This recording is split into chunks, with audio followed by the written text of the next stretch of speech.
ఇవాల్టి నుంచే first T20I versus England. Biggest question before the match ఏంటంటే వైభవ్ సూర్యవంశి మ్యాచ్ ఆడుతున్నాడా లేదా అని. And also Shreyas Iyer captaincy మీద క్వశ్చన్ మార్క్స్ వచ్చినాయి.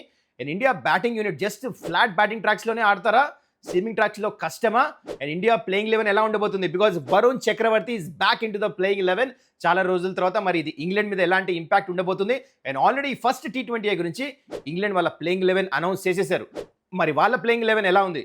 And also first match Chester, మరి సీమింగ్ కండిషన్సా, బ్యాటింగ్ పిచ్చా, కండిషన్స్ ఎలా ఉంటున్నాయి, యావరేజ్ స్కోర్ ఏంటి, and both the teams game plans ఎలా ఉండబోతున్నాయి, అండ్ ఫైనలీ ఈ మ్యాచ్ ఎవరికి వెళ్ళబోతున్నారు, ఎవ్రీథింగ్ ఇన్ దిస్ వీడియో.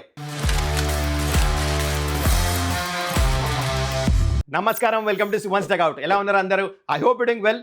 మొత్తానికి ఇంట్రెస్టింగ్ మ్యాచ్ ఆన్ కార్డ్స్ ఇవాళ. కానీ before I speak about the match, మీరు ఇంకా ఛానల్ని సబ్స్క్రైబ్ చేసుకోకపోతే kindly do that. Let's start of with the biggest question అందరి మైండ్లో ఉంది, వైభవ్ సూర్యవంశి మ్యాచ్ ఆడుతున్నాడా లేదా అని. అయితే ఫార్మర్ ఇండియన్ ప్లేయర్స్ ఒక పక్క ఏమంటున్నారంటే, సునీల్ గవాస్కర్, మొహమ్మద్ కైఫ్ లాంటి players compulsory Vaibhav Suryavanshi first T20 against England నుంచి ఆడాల్సిందే అని చెప్పేసి అంటున్నారు. అండ్ దానికి రీజను తను ఉన్న form, and is a generational talent. Already ఐర్లాండ్తో ఆడిపిలే తప్పైంది, సిరీస్ కూడా ఓడిపోయారు, ప్రెషర్ చాలా పెరుగుతుంది. Why not play Vaibhav Suryavanshi, ఫామ్లో ఉన్నాడు కదా, తను ఆడిపియాలని చెప్పేసి ఒక ఎండ్ అంటున్నారు. ఇంకో end assistant coach of Indian team Ryan ten Doeschate, ఇంకా కెప్టెన్ శ్రేయస్ అయ్యర్ ఇండైరెక్ట్లీ ఏం చెప్పారంటే, లాస్ట్ మ్యాచ్ అయిన తర్వాత, సిరీస్ అయిపోయిన తర్వాత, ఈ మ్యాచ్ కంటే ముందు శ్రేయస్ అయ్యర్ ఇంకా వెయిట్ చేయాలి వైభవ్, ఎందుకంటే already world cup winning team ఇది, ఛాంపియన్ ప్లేయర్స్ ఉన్నారు, పర్ఫార్మెన్స్ చేసిన ప్లేయర్స్ ఉన్నారు, వైభవ్ తన ఛాన్స్ గురించి వెయిట్ చేయాలని. బోత్ ద సైడ్స్ నుంచే కరెక్టే అనిపిస్తుంది, కానీ it's a tough call to make. ఇంకో విషయం కూడా చెప్పాడు అక్కడ శ్రేయస్ అయ్యర్ క్యాప్టెన్. సో మేము టీంలో ఏం డిస్కస్ చేస్తాం లోపల బయట చెప్పలేం కదా, వైభవ్ని ఎప్పుడు ఆడిపిస్తాం ఎంత మాకు తెలుసు, ఆబ్వియస్లీ అపోనెంట్కి మా ప్లాన్స్ ఎందుకు రివీల్ చేస్తామని చెప్పేసి అన్నారు. కానీ నాకు అనిపిస్తుంది ఇంకా వైభవ్ని వెయిట్ చేయిస్తారు, ఇప్పుడే ఆడిపోయారు అనిపిస్తుంది.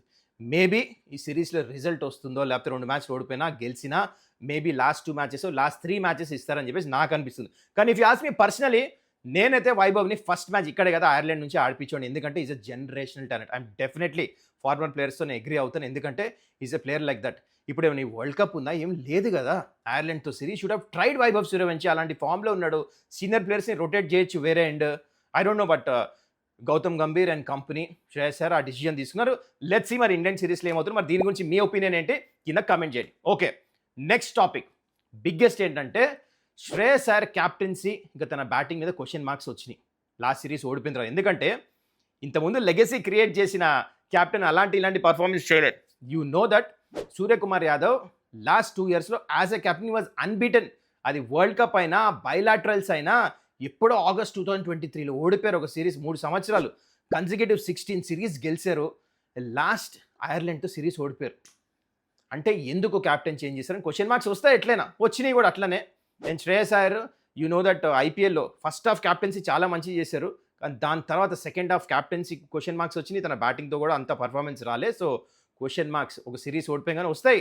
When you're leading the country you have to face the backlash. So నాకు అనిపిస్తుంది శ్రేయస్ అయ్యర్ని క్యాప్టెన్గా చూస్ చేసింది రైట్ డిసిజన్, ఎందుకంటే 3 సార్లు ఐపీఎల్ ఫైనల్ తీసుకెళ్ళి దాంట్లో ఒకసారి ఛాంపియన్షిప్ గెలిచాడు. ఈజ్ ద మోస్ట్ సక్సెస్ఫుల్, అంటే డొమెస్టిక్ T20 మ్యాచెస్లో రోహిత్ శర్మ తర్వాత is the most successful T20 captain along with MS Dhoni, ముగ్గురు. సో క్యాప్టెన్ని సరిగ్గా తీసుకున్నారు, ఎంచుకున్నారు ఇండియన్ టీం మేనేజ్మెంట్. కానీ బ్యాట్తో రన్స్ కొట్టాలి. చూడండి, సూర్య వరల్డ్ కప్ గెలిచిన తర్వాత కూడా తన ప్లేస్ ఎందుకు కోల్పోయాడు? బికాస్ ఆఫ్ హిస్ బ్యాట్తో రన్స్ రాలే. ఓన్లీ క్యాప్టెన్సీ సరిపోదు. So his batting will be question. I'm sure Shreyas Iyer runs కొడతాడు, మోస్ట్లీ ఈ సిరీసే కొడతాడని చెప్పేసి నాకు చాలా కాన్ఫిడెన్స్ ఉంది. మొత్తానికి ఇది సంగతి. ఇంకో బిగ్గెస్ట్ క్వశ్చన్ మార్క్ ఏంటంటే, లాస్ట్ సిరీస్ అయిన తర్వాత ఏంటి ఇండియన్ బ్యాటర్స్ ఫ్లాట్ పిచ్చెస్లోనే ఆడతారా, స్విమ్మింగ్ పిచ్చెస్లో ఆడరా అని. అయితే నాకేమనిపిస్తుంది, ఆడతారు స్విమ్మింగ్ పిచ్చెస్లో, కానీ అలవాటు లేదు, ప్రిపరేషన్ సరిగా లేదంటే. ఎందుకంటే 1 month గ్యాప్ వచ్చింది ఐపీఎల్ తర్వాత. This is not the only reason. ఇంకోటి, ఇండియాలో ఫ్లాట్ పిచ్చెస్లో ఆడతారు, ఇంపాక్ట్ ప్లేయర్ రూల్ ఉండేసరికి కింద బ్యాటర్ ఉంటాడు, కానీ ఫస్ట్ బాల్ నుంచి కొడతానికి వెళ్తారు. ఒక్కోసారి తగులుతుంది, ఒక్కోసారి తగలదు. కానీ ఈ ఐర్లాండ్ సిరీస్లో ఏమైందంటే, చాలా తెలివిగా లాటరల్ మూమెంట్, బౌన్స్ ఉన్న పిచ్ ఇచ్చారనమాట. ఇప్పుడు ఇంగ్లాండ్ సిరీస్లో కూడా అట్లనే ఇవ్వచ్చు, అది చూసి ఐర్లాండ్ సిరీస్. సో ఇక్కడేంటి ఇండియా అప్రోచ్ ఎలా ఉండాలి అంటే, కొంచెం డిఫెన్సివ్ క్రికెట్ ఆడాలా, కొంచెం టైం తీసుకొని సెట్ అయిన తర్వాత ఆడాలి. ఎందుకంటే మీరు 2026లో లాస్ట్ ఇయర్ ఇద్దరు ఓపెనర్స్ రికార్డ్ చూస్తే, అభిషేక్ శర్మ 9 సార్లు 0 మీద అవుతాడు, 6 times దాంట్లో ఫస్ట్ బాల్ అవుతాడు. అండ్ ఈవెన్ సంజు శాంసన్ కూడా 60% ఆఫ్ హిస్ డిస్మిసెస్ 2026లో ఫస్ట్ 10 balls లోపలే అయినాయి. అంటే ఇద్దరు ఓపెనర్ సెట్ అవ్వకంటే ముందు అవుట్ అయిపోతున్నారు, ఎందుకంటే అల్ట్రా అగ్రెసివ్ క్రికెట్ ఆడతారు. So it happens sometimes. కానీ ఈ కండిషన్స్ని రెస్పెక్ట్ ఇచ్చి బ్యాటింగ్ చేయాలా. ఇంపాక్ట్ ప్లేయర్ రూల్ ఉండదు, ఇంగ్లాండ్ దగ్గర మంచి బౌలింగ్ ఉంది, that is the biggest question mark ఇప్పుడు ఇండియన్ బ్యాటింగ్ యూనిట్ ఫేస్ చేసేది ఈ సిరీస్లో. మరి చూద్దాం ఏం జరుగుతుందో. అండ్ ఆల్సో ఇంకో బిగ్ న్యూస్ ఏంటంటే Varun Chakravarthy is back in to the squad. ఇది చాలా హెల్ప్ అవుతుంది, ఎందుకంటే వరుణ్ చక్రవర్తి రికార్డ్ చూడండి, 2025 నుంచి ఇప్పుడు దాకా T20Sలో హైయెస్ట్ వికెట్ టేకర్ వరుణ్ చక్రవర్తియే. అండ్ ఆల్సో ఇంగ్లాండ్ మీద చాలా మంచి రికార్డ్ ఉంది, ఎస్పెషల్లీ ఇప్పుడు కరెంట్లీ అయితే ఇంగ్లాండ్ బ్యాటింగ్ ఆర్డర్ ఉందో, బట్లర్ వీళ్ళందరినీ ఎట్లయితే గూగ్లీ లేసి బోల్డ్ చేశాడో అందరినీ, ఫిల్ సాల్ట్ని, వాళ్ళందరి మీద రికార్డ్ చాలా మంచిగా ఉంది. అండ్ మిడిల్ ఓవర్స్లో genuine wicket taker Varun Chakravarthy. ఇది ఇండియాకి చాలా హెల్ప్ అవుతుంది. అది సంగతి. మొత్తానికి ఎట్లైనా ఒక ప్లేయర్ గురించి మాట్లాడడం కాబట్టి మొత్తం ప్లేయింగ్ 11 ఇంకా కండిషన్స్ గురించి మాట్లాడదాం. Let's get in to the venue stats. So ఈ ఫస్ట్ T20 ఎక్కడ ఆడుతున్నారు? చెస్టర్లీ స్ట్రీట్, నార్త్ ఆఫ్ ఇంగ్లాండ్లో. ఇక్కడ క్రాస్ విండ్స్ బాగా వస్తాయి, చల్లగా ఉంటుంది, అండ్ ఫాస్ట్ బౌలర్స్కి బాగా హెల్ప్ఫుల్ కూడా ఉంటుంది అనమాట ఈ పిచ్. అయితే coming to the venue stats, last 10 మ్యాచెస్లో ఇక్కడ ఫస్ట్ బ్యాటింగ్ టీమ్ 7 మ్యాచెస్ గెలిచారు, సెకండ్ బ్యాటింగ్ టీమ్స్ తక్కువ గెలిచినాయి అనమాట ఇక్కడ. అండ్ ఆల్సో యావరేజ్ స్కోర్ వచ్చేసి ఈ పిచ్ మీద 177 అండ్ విన్నింగ్ స్కోర్ వచ్చి 184. ఇందా చెప్పినట్టు ఫాస్ట్ బౌలర్స్కి కాస్త హెల్ప్ ఉంటుంది. అయితే ఇక్కడ టాస్ గెలిస్తే ఏం చేయాలి? ఈ మధ్య క్యాప్టెన్స్ అందరూ చేస్తున్నారు, కానీ it's not a bad idea toss గెలిస్తే ఫస్ట్ బ్యాటింగ్ చేస్తాం ఇక్కడ, ఎందుకంటే వెన్యూ స్టార్ట్ చేయదా. ఓకే, ఈ పిచ్ని దృష్టిలో పెట్టుకుంటూ ఆల్రెడీ ఇంగ్లాండ్కి అలవాటు ఎప్పుడు ఒక రోజు ముందే ప్లేయింగ్ 11 అనౌన్స్ చేసేసారు ఆల్రెడీ. సో స్క్వాడ్ చూద్దాం ఒకసారి. Phil Salt, Jos Buttler good openers, దాని తర్వాత Harry Brook captain, Jacob Bethell చూడండి మంచి బ్యాటింగ్ ఆర్డర్ ఉంది, ఎక్స్పీరియన్స్. దాని తర్వాత Tom Banton, Sam Curran, Will Jacks అందరూ మంచి ఆల్రౌండర్స్ ఉన్నారు. విల్ జాక్స్ చాలా యూస్ఫుల్ ఉంటాడు, వరల్డ్ కప్లో చూసాం అద్భుతమైన ఫామ్.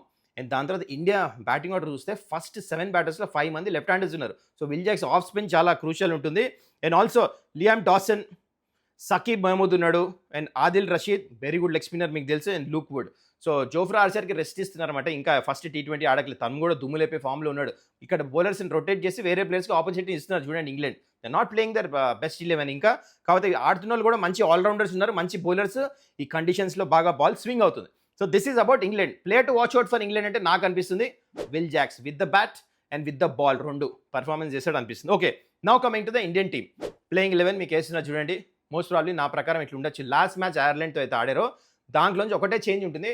నాకు అనిపిస్తుంది వరుణ్ చక్రవర్తి ప్లేయింగ్ 11లో వచ్చేస్తాడు, because compulsory wicket taking, plus ఇంగ్లాండ్తో కూడా చాలా మంచి రికార్డ్ ఉంది. Is in wicket taking streak, మంచి ఫామ్లో కూడా ఉన్నాడు. ఐపీఎల్లో I think first half series చేయలే కానీ సెకండ్ హాఫ్ మంచి కంబ్యాక్ చేశాడు ఫామ్తో.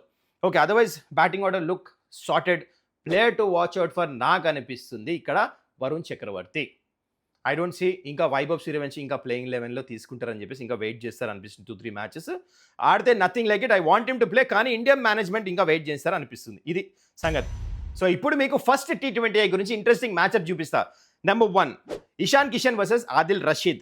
2 ఇన్నింగ్స్లో 2 సార్లు అవుట్ అయ్యాడు. సో ఆదిల్ రషీద్ ఫ్లైట్ చేస్తాడు, గూగ్లీ వేస్తాడు, వీళ్ళు ఇన్వైట్ 2 సార్లు ఇషాన్ కిషన్ని అవుట్ చేశాడు. And also Phil Salt versus Harshdeep 5 ఇన్నింగ్స్లో 2 టైమ్స్ అవుట్ చేశాడు. సో పాజీది మంచి రికార్డ్ ఉంది against Phil Salt. And also Harry Brook versus Varun Chakravarthy. చూడండి ఇక్కడ ఎంత ఫరక్ పడుతుందో, 4 ఇన్నింగ్స్లో 3 సార్లు అవుట్ చేశాడు హ్యారీ బ్రూక్ని. రాగానే హ్యారీ బ్రూక్ వరుణ్ చక్రవర్తి వచ్చేస్తాడు చూడండి మ్యాచ్లో. And also Jos Buttler versus Varun Chakravarthy 5 ఇన్నింగ్స్లో 4 టైమ్స్ అవుట్ చేశాడు. This is massive. So Varun Chakravarthy is the mantra అంట నేనైతే ఇక్కడ ఈ సిరీస్ గెలుస్తానికి. మిడిల్ ఓవర్స్లో is going to rock. Ball కొంచెం టర్న్ అయిందా is going to create lot of trouble. మరి చూద్దాం, కొంచెం గ్యాప్ తర్వాత వస్తున్నాడు కదా ఐపీఎల్ తర్వాత, మరి తన ఫామ్ ఎలా ఉందో. Okay, now coming to the most important part. ఈ మ్యాచ్ ఎవరు గెలవబోతున్నారు? ఎస్, ఐర్లాండ్లో సిరీస్ ఓడిపోయింది ఇండియా, బట్ ఇక్కడ మీరు కంపారిటివ్లీ చూస్తే I think better batting conditions ఉంటాయి. ఇండియా ఏంటంటే దిల్ రీగ్రూప్ అగైన్, ప్లేయర్స్ మంచి ఫామ్లో ఉన్నారు, కొంచెం సెట్ బ్యాక్ ఉండింది, they'll come back very hard. నాకైతే ఫస్ట్ T20 ఇండియా గెలుస్తారు అనిపిస్తుంది, looking at both the teams. One side అవ్వదు, టఫ్ ఫైట్ ఇస్తారు ఇంగ్లాండ్, కానీ గెలిచేది మాత్రం ఇండియా అనిపిస్తుంది. మరి మీ ప్రకారం ఈ మ్యాచ్ ఎవరు గెలుస్తారు కింద కమెంట్ చేయండి. So that's it guys, I hope you enjoyed this video. I hope this video is informative. మీరు ఇంకా ఛానల్ని సబ్స్క్రైబ్ చేసుకోకపోతే కైండ్లీ డూ దట్. మళ్ళీ మనం నెక్స్ట్ వీడియోలో కలుద్దాం. Till then take care, bye.